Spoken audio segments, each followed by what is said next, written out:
this is the first thing we're posting on the Anecdotal Adventures channel.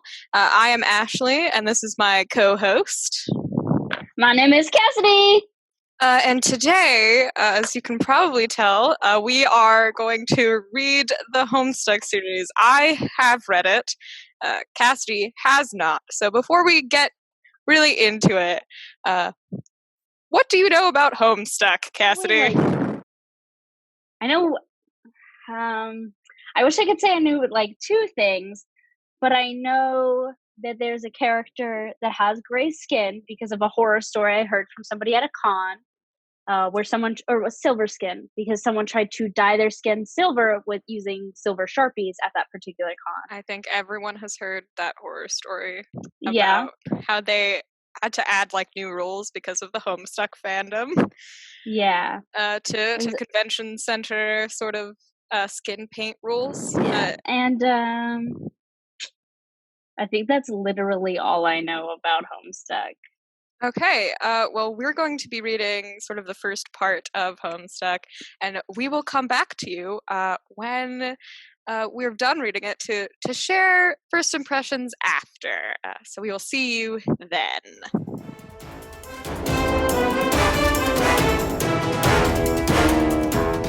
And we are back, having just sped through the first act of Homestuck.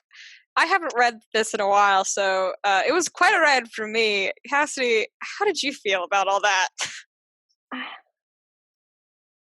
still confused, but that's okay. And let me assure you, you will continue to be confused for a while. But let's go over some of the characters that we met. First off, our main character, or at least the character we see first, is John Egbert, going by ectobiologist on Pester Chum. I mean, the introduction to the characters I really like, with like the enter the name stuff. That's really fun and kind of creative. What was your sort of first impression of John? What a fudging derp. I think that is the only like way to properly describe him. He did the introduction stuff, and I was sitting there cry laughing because like he is a little dork, and that might be perfect. Yeah. So other things to note about John, from what we know. First of all, his Colonel sprite, the little spirit that followed him around, is so far just a Harlequin doll.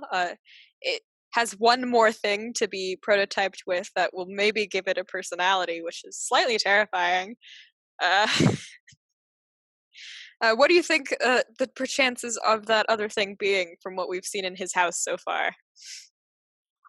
I mean, if we're talking about like, ooh, it has to be like a personality thing, I think it's gonna be either one of the books, because there were two books, right? There was oh god, imagine the Harlequin doll with Colonel Sassacre's text. Yeah, there was Colonel Sassacre, and then there was Wise Guy, or it's going to be his dad.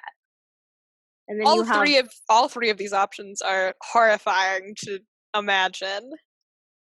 That's just the image I have in my brain, because now I'm imagining his dad with the pipe as a Harlequin, which seems to be like his dad's preferred final form from like what he collects. Yeah, and speaking of John's dad, what do you think of that relationship there?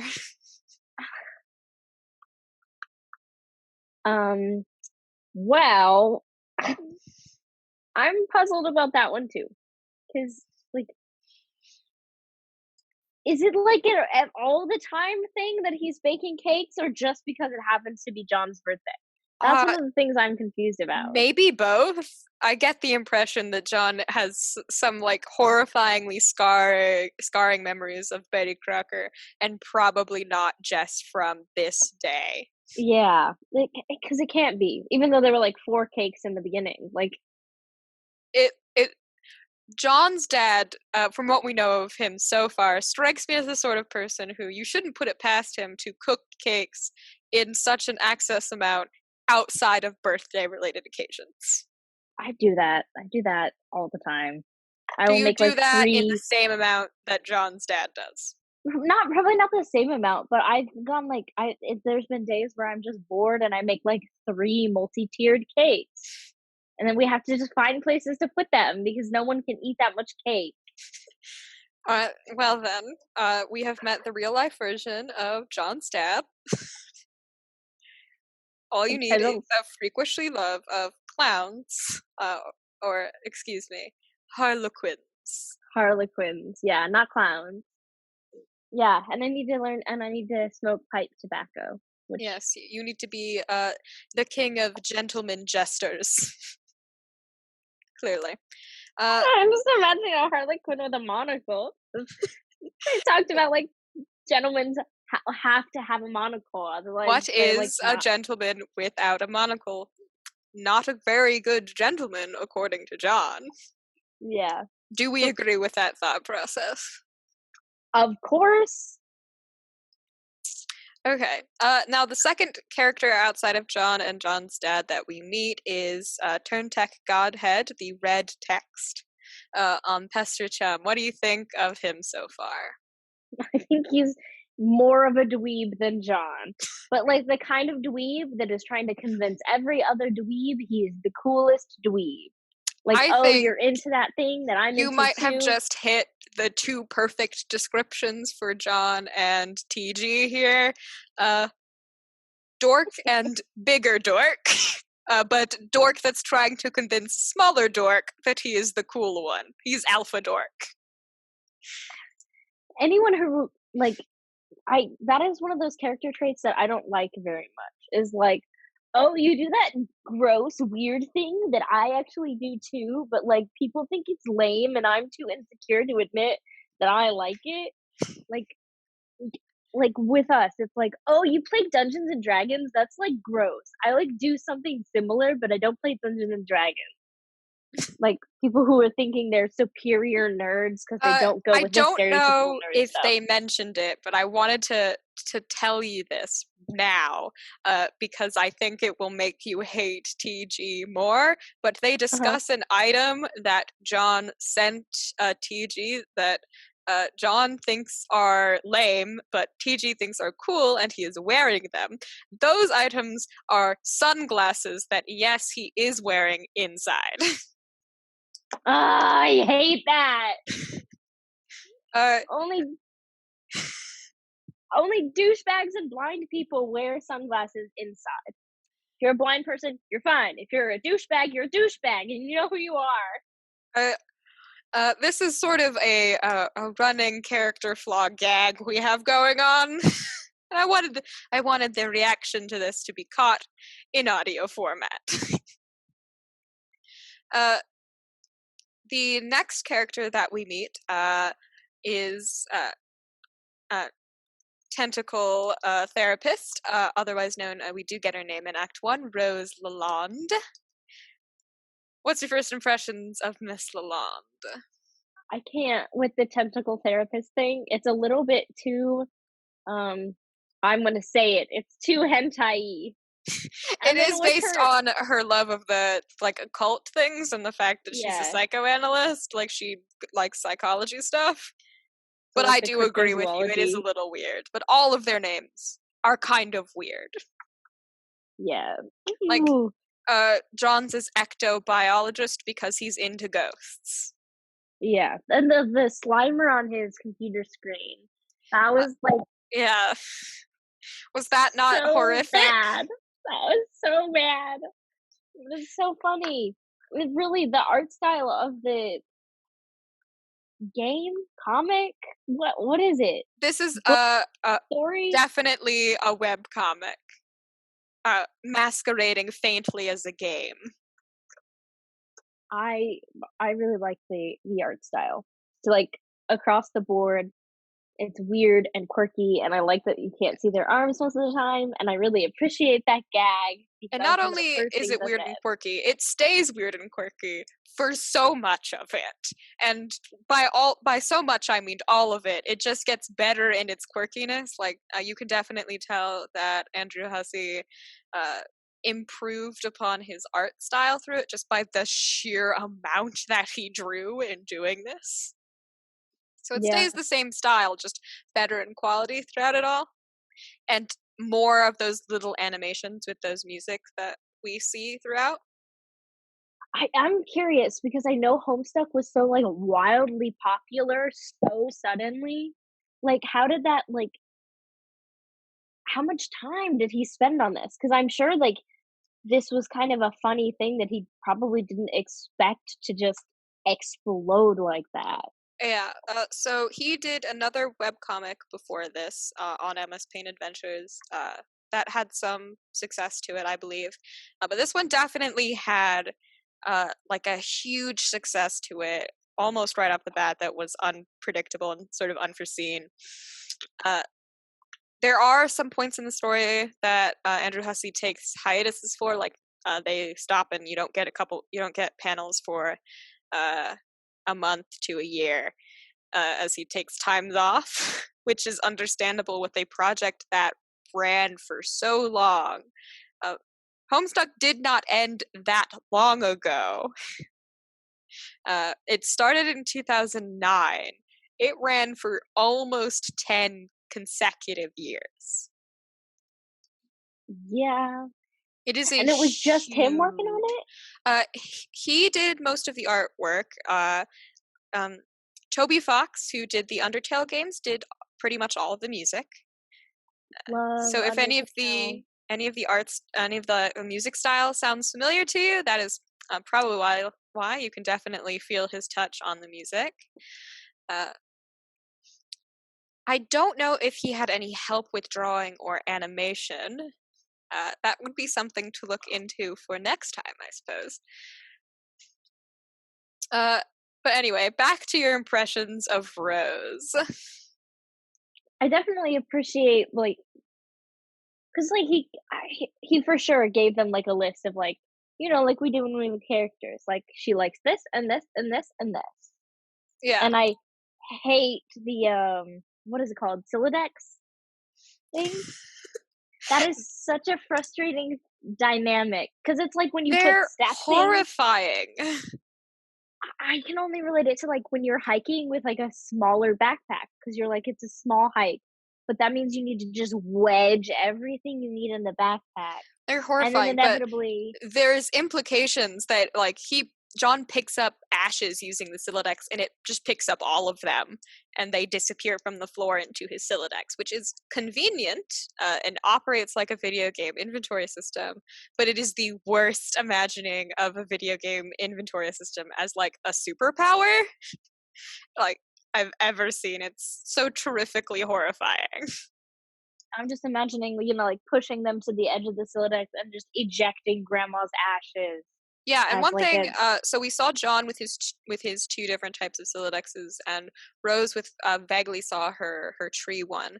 But John had like 5 slots by the end of Act One. Rose had like 10 or 13. but it, like, compressed everything to, like, the first Yeah. 3.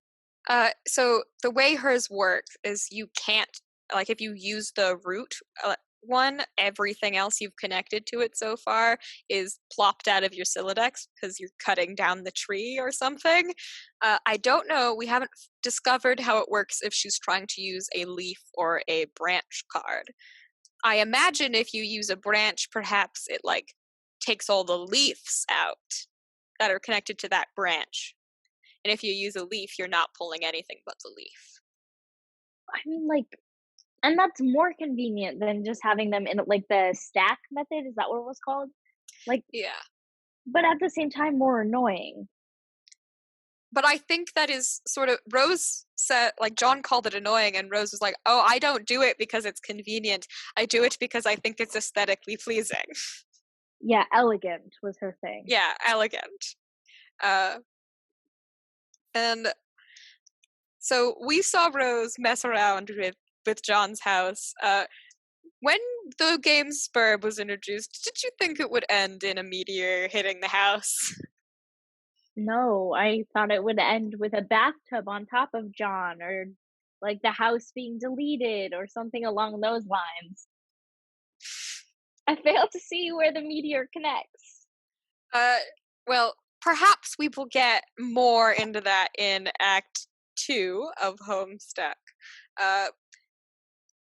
But we got a brief mention of one other character, Gigi, Garden Agnostic. She didn't appear for very long, so your impressions are probably very vague of her. But do you have anything to note there? Was she, so Gigi was the one that was quote unquote obsessed with TG? No. No. The reason TG was saying that is because TT kept messaging him about Spurb and wanting to play it. Clearly, TG made the smart decision saying no, since a meteor came to hit John's house when he started playing it. So really the smart decision to be a side character, though. Is it, though? That is a fair point. But these are our 4 human companions that we will follow pretty much from beginning to end of Homestuck. Human companions? Is human you already know about the silvery skin people. About our gray skin folk. You know that is not limited to humans. I do not think that is a spoiler. That Homestuck has more than just humans in it, eventually. I'm still like the idea of Spurb, the game, being so fantastical that like you can edit someone else's house. How do you get that to gray-skinned people and a meteor? Again, we've only seen Act 1. I can't answer those questions. You could. You're just choosing not to. I could, but we are choosing to do this blind, so I am going to continue to choose not to.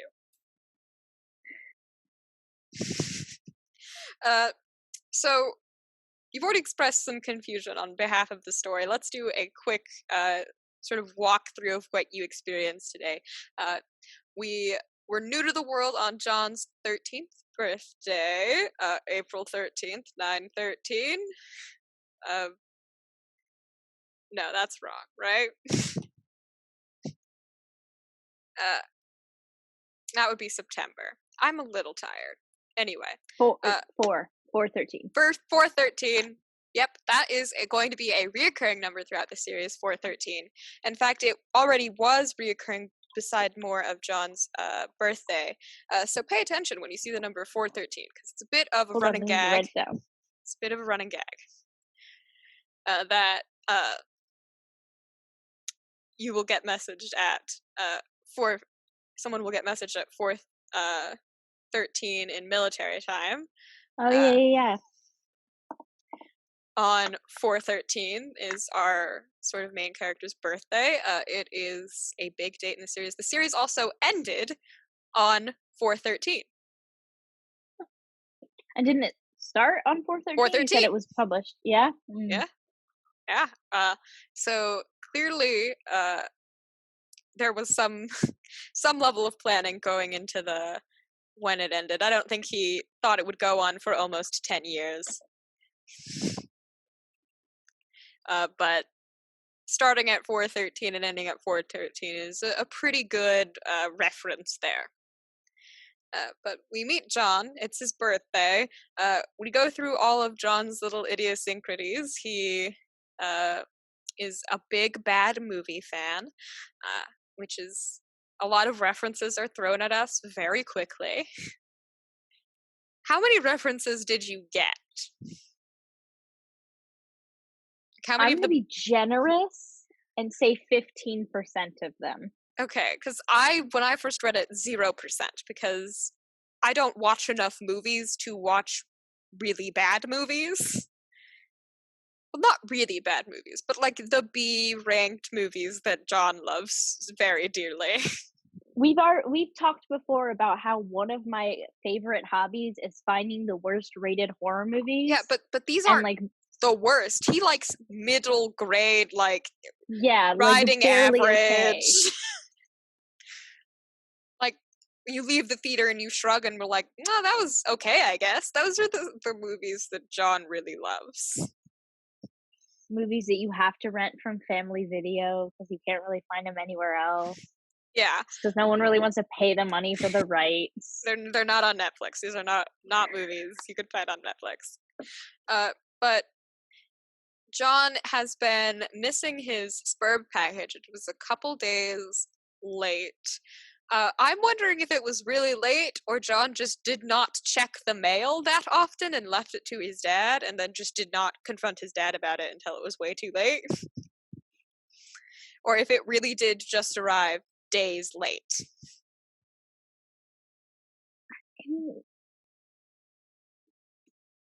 Does it really matter though? Because like, I mean, if you were so bummed about something not being there, like, yeah, go check the mail. But at the same time, like,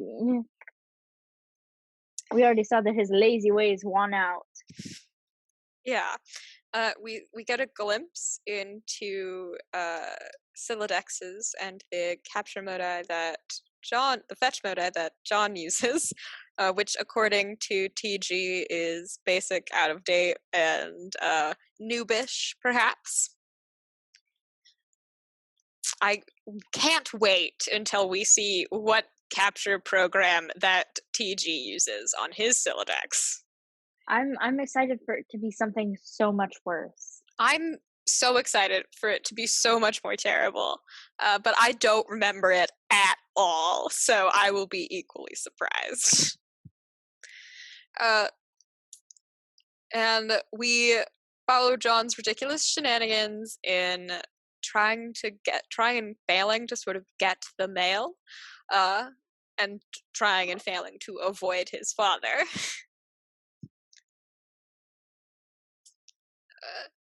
Who we see has a Harlequin and baking obsession. As well as that pipe. Can't forget the pipe. Well as that pipe. No good dad without a pipe, no good fireplace without a fire, or no good home without a fireplace.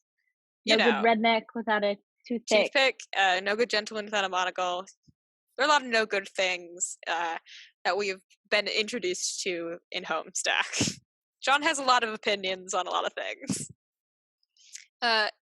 But let's talk a little bit more about like the implications of the fact that this world has magical teleporting Silodexes and a game that can very easily affect real life, and not a one of them is surprising to our main characters. Like, John gets a little annoyed that Rose messes with his house, but he is never like surprised or in horror until the meteor comes. And even then, he's pretty chill. He's like, well, I gotta say goodbye to my poster then. Gotta kiss them goodbye. He's also 13, and I don't know how well I'd react to a death threat at 13, or how realistically I'd respond if my brain would even grasp what death is at that point. I mean, like, you know what it is, but I think John freaked out and then was like, I'm gonna make my peace, like those B-rated action heroes that I see do when they think they're about to die. And then never do. John was reenacting a script in hopes that everything would work out in his favor. Is that like a subconscious or a conscious level? Which one do you think? I think that was probably subconscious on John's part. We need tentacle therapists in here to help us psychoanalyze. Absolutely. She dropped some like harsh bombs and burns on his relationship with his father in her chats. Because he's like, and I feel like all 13-year-olds, I mean, most 13-year-olds are like, woe is me, I have it the roughest I have. Which, I mean, that makes sense. When you're reaching 13 is really the age of like, no. Yeah, that really when is. Parents are like, you don't need that stuff. It's the age where you and your parents both discover that your new favorite words are no, for a lot of different reasons. Yeah. And you both use them frequently enough to annoy the other one about using the word no, which only makes you use the word no more frequently. Both of you. And it's also like, when you're 13, the most horrible thing to have ever happened to one person could realistically be like, mommy didn't buy me the Animal Crossing game. And like, that might be the actual worst thing they have ever experienced. So it's hard to, like, wanna call out these characters for being like, "Woe is me, my dad likes Harlequins and But also, baking." his dad puts up pictures of clowns, and I think that if I saw a picture of a Harlequins. clown, Harlook of a gentleman clown, in my house, I would burn down my house. So you're saying I should convince your father to start collecting I Harlequin think photos? if I don't think my dad would go that far. He might for like a joke one time, but he also would be intimately uncomfortable with that many Harlequin pictures and like statues, and he gets his son a giant, bigger than him doll Harlequin for his 13th birthday. That's fair, but which is a little weird, That's but, a like, little also it's weird. It's weird enough that I think John is okay in wanting to avoid his dad yeah, and and like also be Rose weirded dropped out by some him. yeah, Rose dropped some, like, heavy stuff, though, and was like, "Well, I don't wanna catch my mom in another gin stupor." Like, Uh, yes, and I think you will find that all of the children's parents or guardians are strange in a level of ways. I think they introduce us to the parents in the level of strangeness that they are. So to give you an idea, that means John's father is like bottom of the rung strange. which I feel I've grown up with a really interesting family, if we're gonna, like, phrase it like that. So I feel like, I would like a dad that, like, liked Harlequin pictures and baked I'm not far too saying John's much. dad is bad. I'm saying he is strange. And for a 13-year-old being like, my dad is kind of weird and I don't really want to talk to him feels normal. Yeah, it really does. I mean, that's normal for all 13-year-olds. It's That's like, a "No, normal leave me 13-year-old alone." thing. John's is just reasonably justifiable. "I wanna go to my room." Well, of course you do, because your dad likes clown dolls and Everywhere else in the house is covered in pictures of Harlequins. Why would you ever want to be anywhere else but your room? Even the bathroom had like a carpet with a clown on it. yeah. I it's just a really strong devotion to interior decorating on his dad's part. Yeah, I mean, like points for him. The house is cohesively decorated with the pictures of Harlequins being everywhere, but they are also everywhere. Did you Yeah. catch the line where it implied that John's Nana, his grandmother, died because of a too heavy, like a full unabridged Colonel Sassacre text falling on her after she like fell off a ladder? No, I didn't. Okay. Her Well, let me define this to you. While John is messing around with his nana's ashes, he's like, my dad will sometimes look wistfully at it, and he goes, a bookshelf, a fallen ladder, a too large copy, an unabridged copy of Colonel Sassacre's text. Poor Nana. so is this Colonel Sassacre's thing is like the Harlequins and pranksters thing, is that like a family tradition? I think it like the japery and pranks that and like the amateur magician thing that that is an inherited thing that John definitely got by hanging around his house. I appreciate that at, like, a far too large level, even knowing, like, the creepy, weird extent of the Harlequin obsession. I like the fact that that's, like, a thing. Do you think that means that, like, Rose in the cryptozoology and psychoanalysis is gonna share that with her mom? Uh, there might be a decent chance. From what it is implied with Rose's relationship with her mom, like we get a glimpse of Rose's cat Jasper that died when she was little, and she wanted to have a funeral for it. So, her mom was like, "Okay, we'll have a funeral for it," and then built Jasper a mausoleum in the backyard in full view of Rose's room.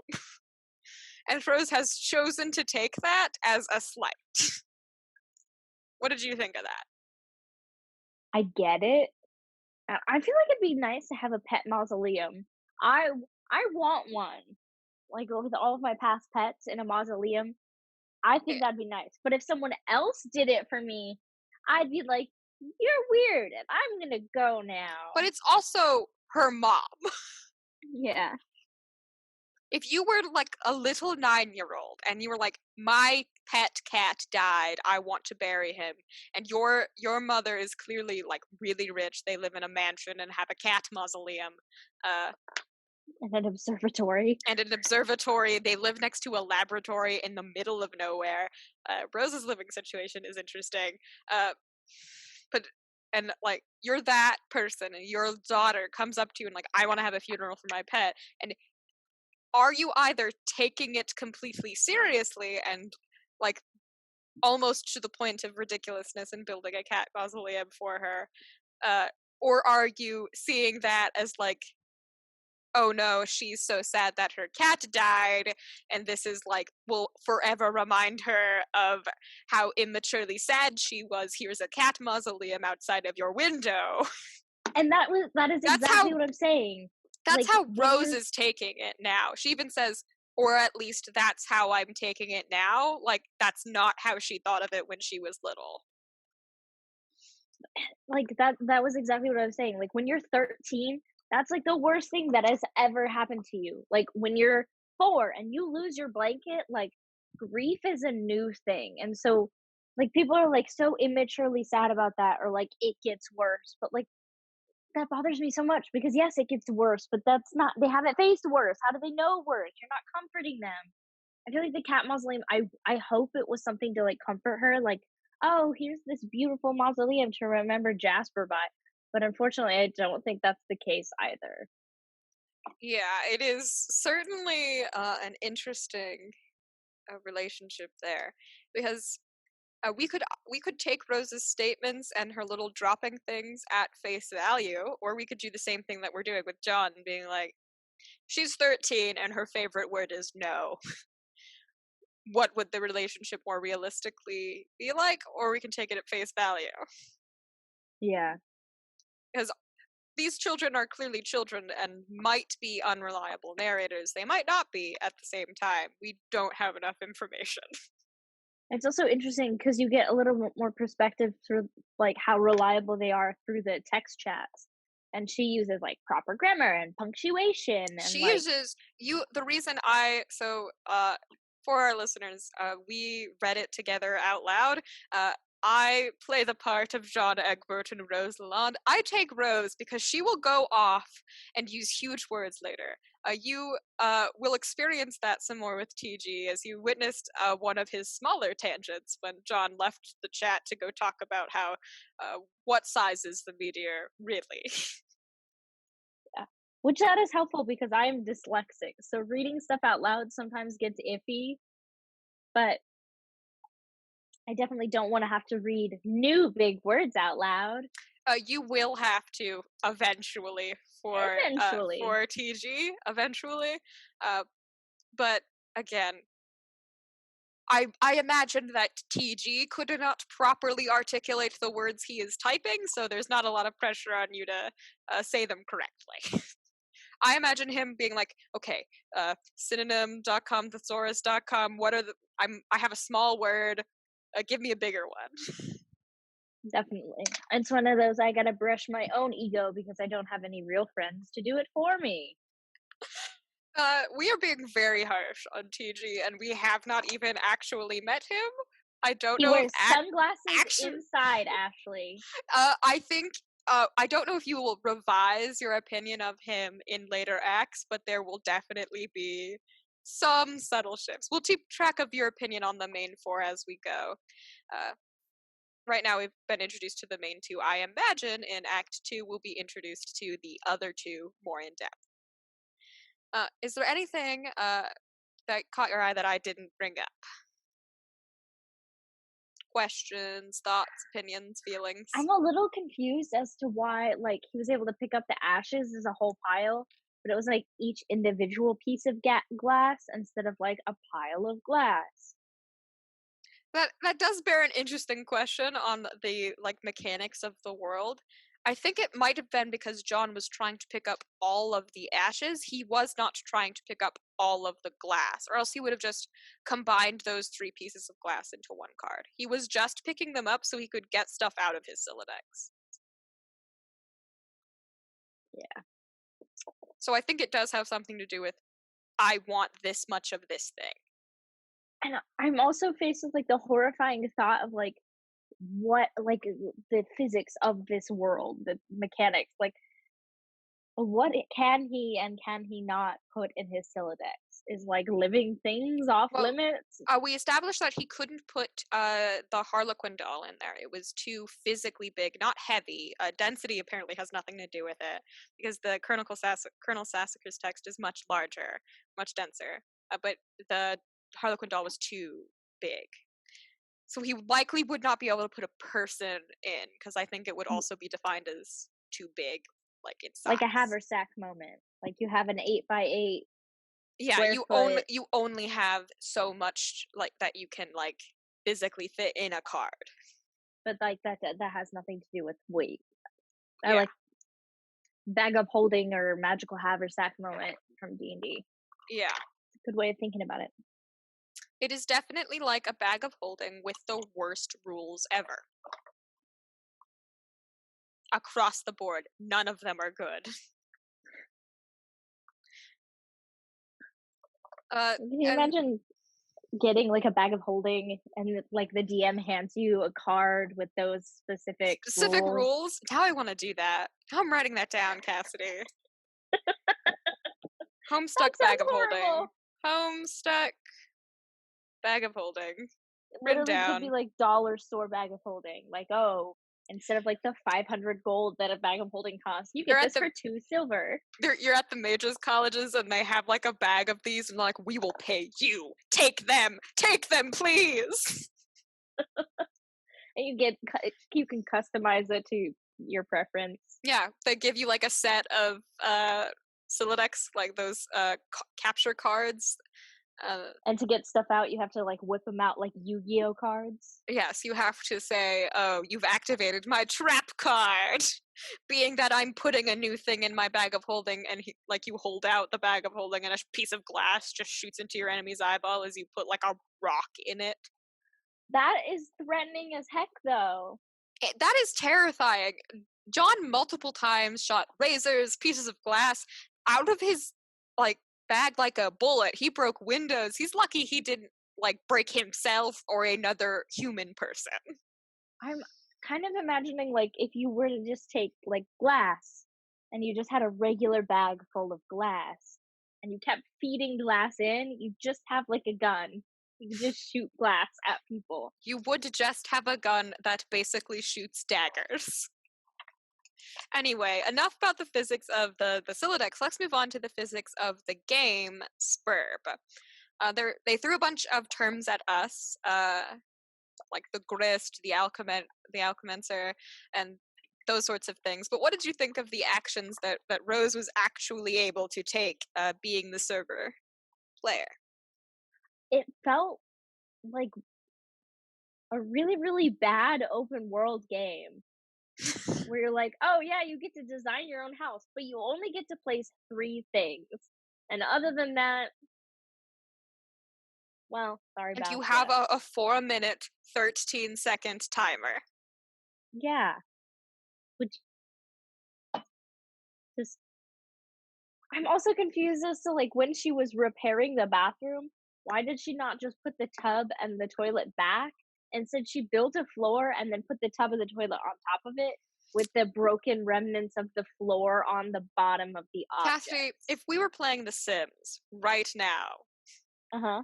I don't know if you'd do better than Rose in building a house with the same amount of time that she does. It would be more creative. It would definitely be more creative, but I don't think creativity was what Rose was going for. I think she was going for function in this case, which is uh, interesting. So challenge accepted. We'll play The Sims, and I have I to will make a put house a in, like, 4 minute. No, we'll build an exact copy of John's house, Harlequin and Sad Clown paintings and all, and we will just play Spurb in The Sims. A 4 minute and 13 minute time. So it's your Sims, but I Four get to minute, control what happens. 13 seconds. Yes, it is my sim. It is a poor little John Egbert clone. Anyway, I'm as gonna do a Dan and Phil owl slide. good God. Our clone John is already so screwed. Anyway, uh, where do you think the story is heading next? It ends in a fiery explosion as the meteor seems to hit the house. What's going on there? I don't know. It looked like he sat there with the apple in his hand for 30 seconds because it was like, John takes a bite of the apple, and then it flashed a video of the meteor hitting the house. And did he take a bite of the apple? Wait, and Who can he take a bite knows? of an apple that's technically like, Like because it's they already established he couldn't eat the what was it called? Like the crystal. grist. The Yeah, he grist. couldn't eat the grist because it was like video game matter. Can he even eat the apple? Well, it told him to take a bite of the apple, and it seemed fairly real in that instance. Uh, I don't know. That is a good question that we will have to save till next time when we go through Act 2 of Homestuck. Um, and so thank you for listening and joining us on this wild ride through the first act of Homestuck. Final thoughts, Cassidy? Stay crazy. I don't know. Well then, we will see you all next time. This has been Anecdotal Adventures. I'm Ashley, and this is my I'm Cassidy. and we will see you all next time.